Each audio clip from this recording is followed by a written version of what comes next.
So having a watch that expensive without this function is really a big drawback for me.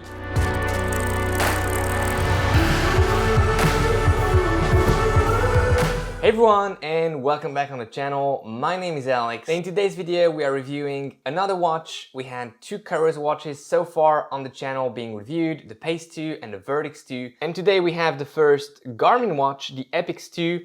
This watch was sent to me by Garmin, but I am not keeping it. I will return it and no money changed hands. So this is, as always, a transparent and honest review. Also very interesting, and stay tuned for that at the end of the video. We will compare the Garmin watch with the Coros Pace 2, Vertix 2, sorry, you have the two side by side here. I think this will be very interesting and I will let you know which one I would pick if I had to buy one. First of all, let's look at the Garmin Epix 2, released in January. Unboxing, case, nothing to write home about. The Vertix 2 had a very fantastic case. In case you haven't seen that review, go check it out here, upper right hand corner. This was really something different. The Epix 2 had the regular Garmin case. That's fine.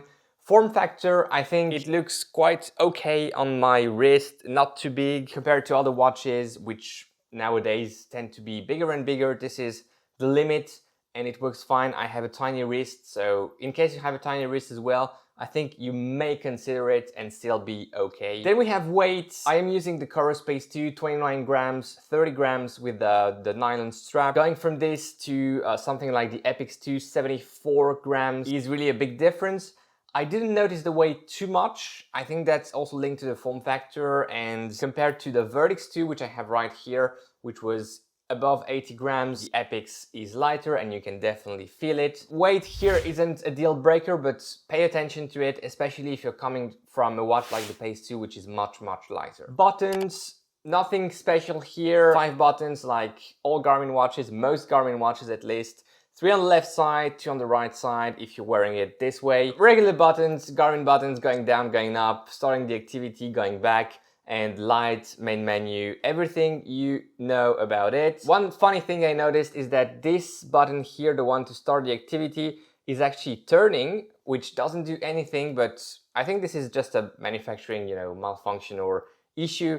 It shouldn't turn, it's turning. Unlike the Coros dial, which you have here, there is no action associated with the ring, the dial thing. Battery life. This is of course a big question on this watch, which has the fantastic Oled display. By the way, this is the night mode. I am recording this video late in the evening, so this is the night mode, and you will see the nice OLED display in the B-roll footage. Battery life, I was using the watch without the battery saver mode. In that case, you have 5 days of battery life, or a bit less if you're doing many activities. If you want to have more battery life, you can put the battery saver mode on, and then you will have 21 days of battery life, which I think is plenty of battery life. 5 days was fine for me, and that is because I was, it's a trade-off. I wanted to enjoy the very nice OLED display, and that comes at a cost, the cost of battery life. 5 days is fine, and I was happy with it. In activity mode, running mode that is, you have about 19-20 hours, as per the graph that you have right now on the screen, hours of battery life. Should you do a 20-hour long trail, for instance. In my case, running 1.5, 2 hours is really okay with this watch, and there is no issue whatsoever. Battery life in activity mode, and that is activity mode with everything turned on, music, wrist heart rate sensor, sorry, everything you could imagine. So this is really, the most consuming battery mode, and still you have 20 hours of activity, so that is really fine. Next we have the menus. There is the main menu for sports activities, the one that you have here, and this menu is just, here on, you can see how bright, how wonderful it is looking. Then you have this very nice top menu, which corresponds to all the options that you have on the watch, but these are shortcuts. And of course you have the main menu, which is classic, and you have it on most Garmin watches.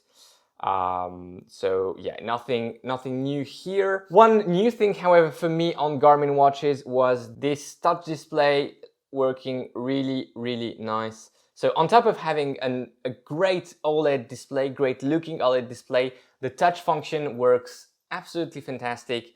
So, good job Garmin here. Garmin is still the market leader, and if top-notch innovations are not coming from the market leader, who are they coming from? Well, other brands bring some nice stuff, but here the quality of the screen visually is just outstanding, and the touch function, I must admit, works a touch better compared to the one on the Coros Vertix 2. So, good job Garmin, and when things are good, I think it's very fair to tell it. So now, before checking accuracy, GPS accuracy, heart rate accuracy, if you're enjoying this video, please give it a like. It really helps the channel. Consider subscribing if you're interested in more endurance-related content. Many good videos coming up soon. So hit that subscribe button and join the community. Thanks a lot for doing that. I think 65 or 70% of you watching are not subscribed to the channel, so consider subscribing. I'm very grateful if you do so. What is missing on this watch, on the Garmin Epix 2? Well, for me there is one main feature missing, and that is native running power, the amount of work that you are producing to move at a certain pace. And for instance, on the Coros Vertix 2, not only do you have the native stride pod support, but you also have the native power reading coming directly from the watch.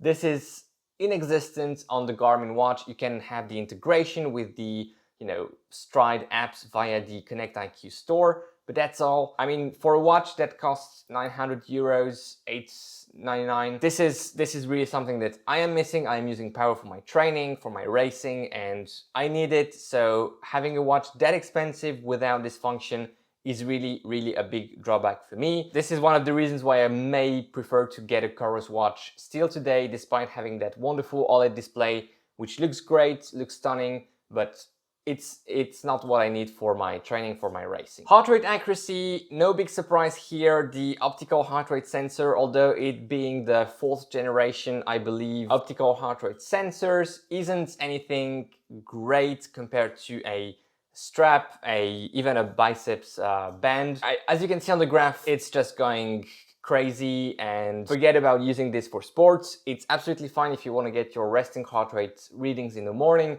but for sports activities, just forget about it. GPS accuracy, this is a multi-band GPS system, GPS chip. Technically, the Coros Vertix 2 is also this type of multi-band GPS system.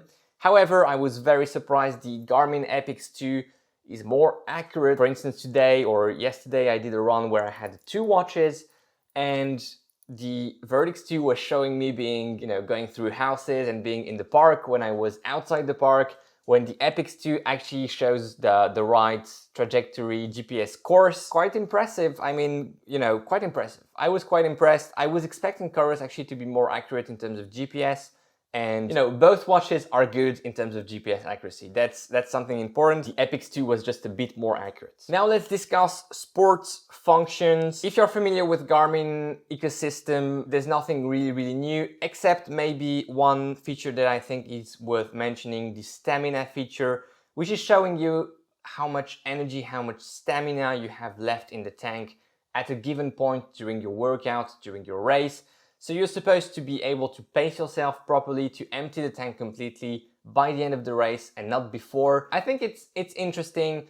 This is something that if you're running with power like I do, you can modelize and have some models, some graphs showing you how much energy you have left in the tank. This is why pacing races with power is very interesting and very accurate. But the stamina feature, I used it on a couple of workouts, and I must say it matched quite well my subjective feeling of how depleted I felt. It isn't as accurate as power above your threshold, because there really power is super precise, and you can get a very clear view of how much energy you have left in your anaerobic energy tank. Overall, I must say it's a good tool, and not everyone is running with power as their training tool. So the stamina feature can be a good introduction to that, and I believe Garmin may introduce native power soon, so the stamina feature may be a first step for people not familiar with power to go into the power training world. Price point, $899 for this version or $999 for the Sapphire version. I think, watch prices are just going out of hand, and this is the best example. I wouldn't pay this price for this watch. I think it's a good watch. It has a fantastic screen. It has very good features, but you can get the Coros Pace 2, or even if you're a Garmin fan, the Garmin 245, 255, a fraction of this price. So, you know, this is just too much in terms of price for now. Now, if it gets a discount, why not? But I wouldn't pay more than $650, $690 for something like this watch, even though it's very, very pleasant, especially the screen, which is really the top feature here on this watch. Having a very nice, very bright display, very responsive touchscreen, that is not worth that price point for me.